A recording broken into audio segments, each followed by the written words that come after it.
Immediately after the terrorist attacks in the US on September 11, 2001, then-President George W. Bush gave his approval for the National Security Agency, the NSA, to run a portfolio of significant and ever-evolving cross-agency efforts aimed at preventing future attacks of that kind, scale, and scope. The thinking behind this collection of authorizations to various US intelligence agencies, which would operate in tandem with the NSA, was that we somehow did not see this well-orchestrated, complex plan coming, and though revelations in later years suggested we kind of did, we just didn't act on the intelligence we had. In those early post-attack days, everyone at the top was scrambling to reassure the public that things would be okay, while also worrying that more attacks from someone, somewhere, might be impending. So the president signed a bunch of go-aheads that typically would not have been signed, and the government gave a lot of power to the NSA to amalgamate the resulting intelligence data in ways that also would not have been previously okayed,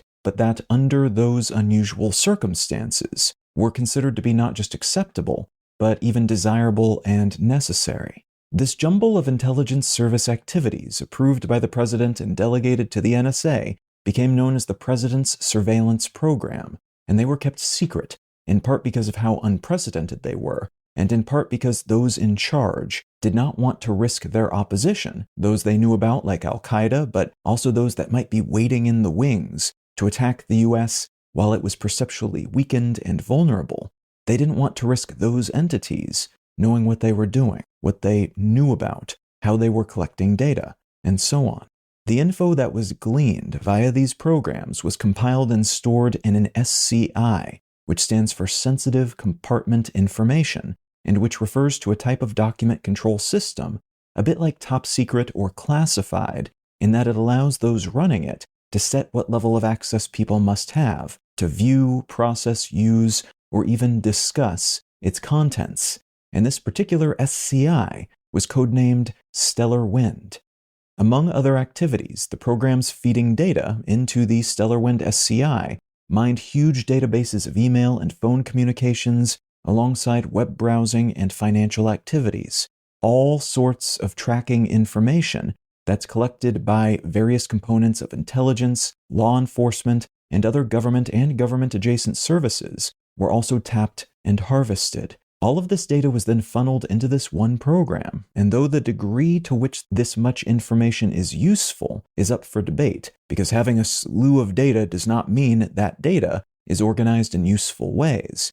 In 2004, the US Justice Department discovered that the NSA was not just collecting this sort of data when it was connected to foreign entities or entities that have been connected to terrorism. It was also collecting it from sources and people, including just average everyday Americans and small businesses that were doing no terrorism at all and which had no links to terrorism, and it was doing so on American soil. After this discovery, then President Bush said, well, the NSA is allowed to do that, that's fine, but they can only look at collected metadata related to terrorism. So they can gather whatever information they want, they can sweep up gobs of information, file away whatever drifts into their expansive and undifferentiating nets, but they're not allowed to look at it or to use anything not related to terrorism. And with that clarification, to keep the Justice Department from doing anything that might hinder the program, the president reauthorized it that same year, 2004. There was disagreement within the government about the legality of all this, some entities saying that warrantless wiretapping of American citizens was illegal, even if the collected data was supposedly unusable, unless some kind of terrorism connection could be ginned up to justify it. But those in charge ultimately decided it would be irresponsible not to use these wiretapping powers the NSA wielded to protect American lives, and even said that Congress had no power to stop them from doing so because it fell within their wheelhouse, that of defense against potential future foreign attack. All of the president's surveillance programs officially expired on February 1st of 2007, but new legislation that same year, and more in 2008, extended some of these activities, all with the justification of protecting the US from future terrorist attacks.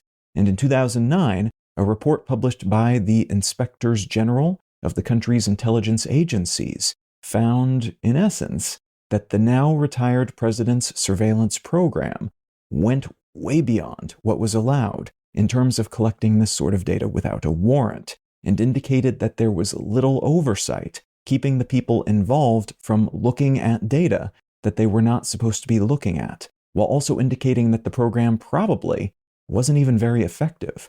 So there was all this data collected on dubious legal grounds, approved during a period of fear and perceived vulnerability, that was also becoming this major headache for folks concerned about what amounted to a big secret surveillance program that was targeting the very people it was supposedly meant to protect from terrorism, all in the pursuit of purported security benefits that were more theoretical than real. A former NSA codebreaker went on the record with Wired magazine in 2012, outlining how the NSA was surveilling Americans in this way, and that article got the codename STELLARWIND into the press as a consequence. And the following year, in 2013, the Washington Post and The Guardian published a draft of that 2009 Inspector General report that said the program was going far beyond the bounds of what was legal and right and effective. That draft was leaked by NSA employee and subcontractor Edward Snowden. Further revelations based on that leak came out in 2014, at which point there was abundant public evidence that much of what was happening within the STELLARWIND program was kept secret, even after supposed earlier divulgences, and a lot of it was seemingly very illegal, though this program still functions in various capacities and at various scales, even now in 2024. All that data still sitting there in big piles, orchestrated and amalgamated by the NSA. What I'd like to talk about today is a portion of the STELLARWIND program that was recently extended, though not without controversy and pushback.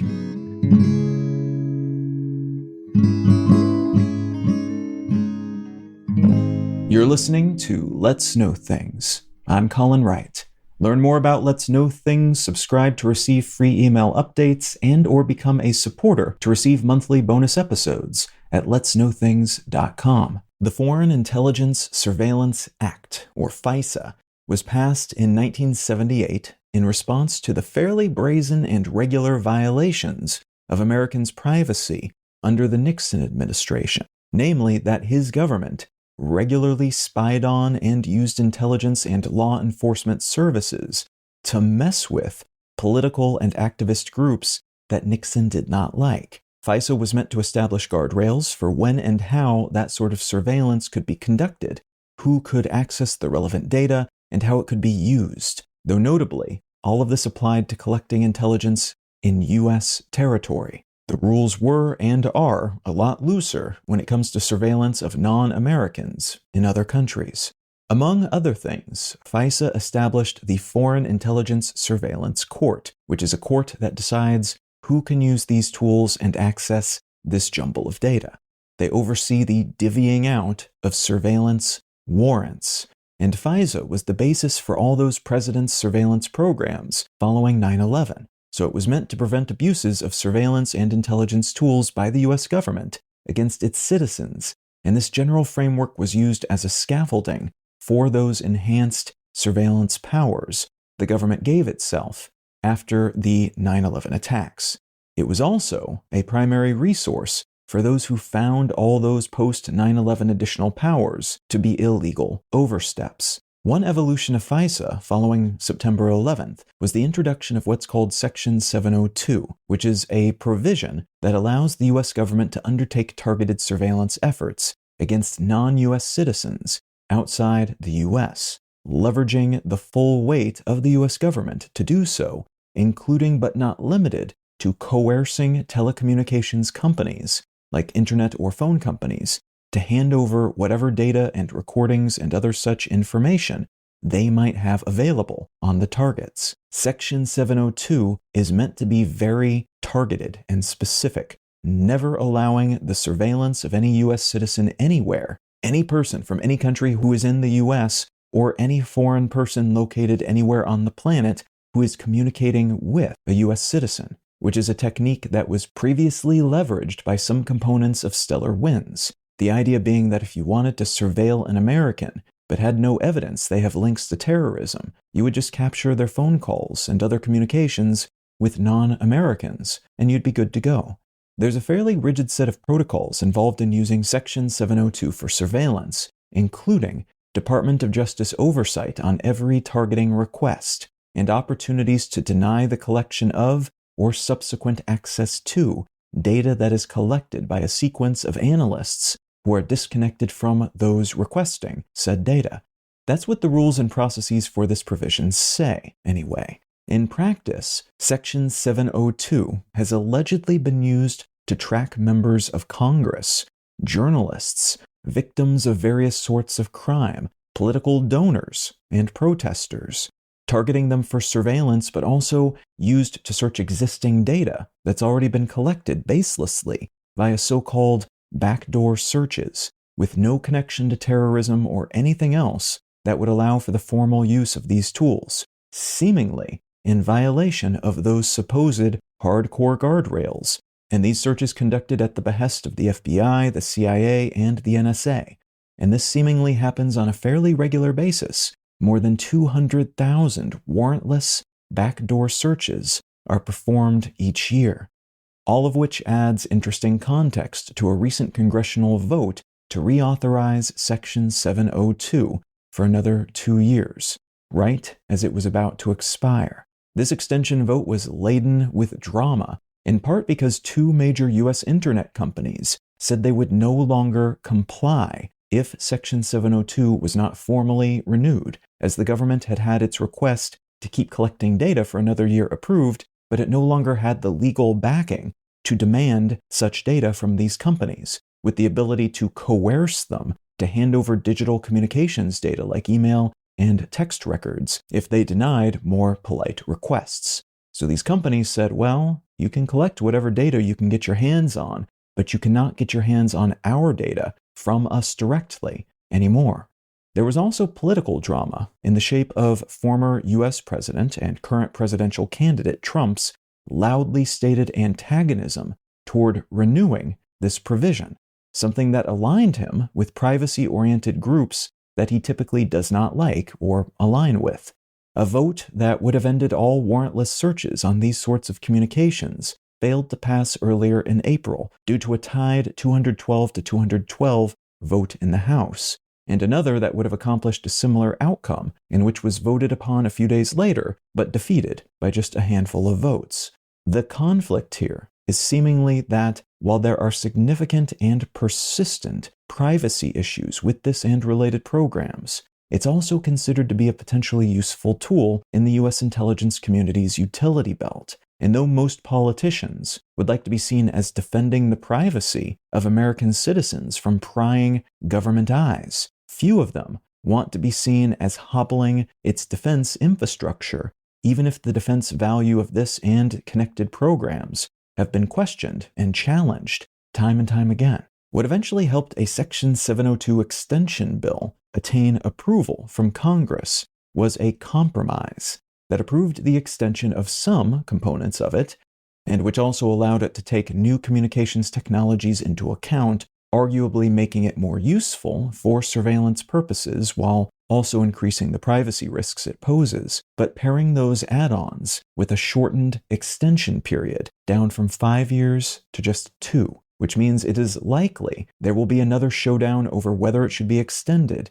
in just a few years, at which point it could be killed or further edited, depending on how this new, slightly iterated version is functioning at that point. All of which is interesting and newly relevant, in part because we're stepping into what some have called a new Cold War, with all sorts of real-deal military conflicts on the ground, threatening to expand and encompass more of the planet, alongside rifts in the relationships between behemoths like the US and China, which could erupt into larger versions of the same if the governments aren't careful. At such moments, we tend to see more public support for measures that give heightened power to governments and other defense-oriented entities, even if they come at the expense of individual rights. So rather than clipping the wings of this and similar programs in a few years, when renewal is once more on the docket, it may be that Congress further empowers it, depending on how today's conflicts play out and how the relationships between the US and its primary rivals evolve in the meantime.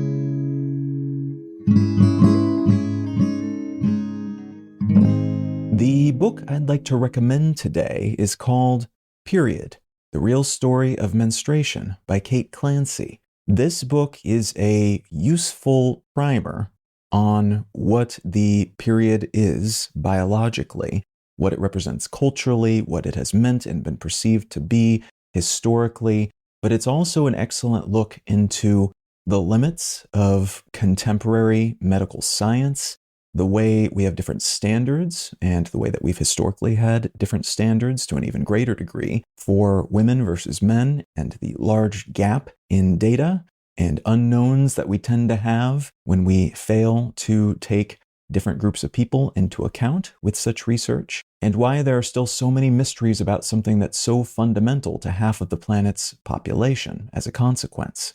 If any of that sounds interesting to you, consider picking up a copy of Period by Clancy. You can subscribe to receive email updates, find show notes and other such content, and support this show financially, receiving additional bonus episodes as a thank you at letsknowthings.com.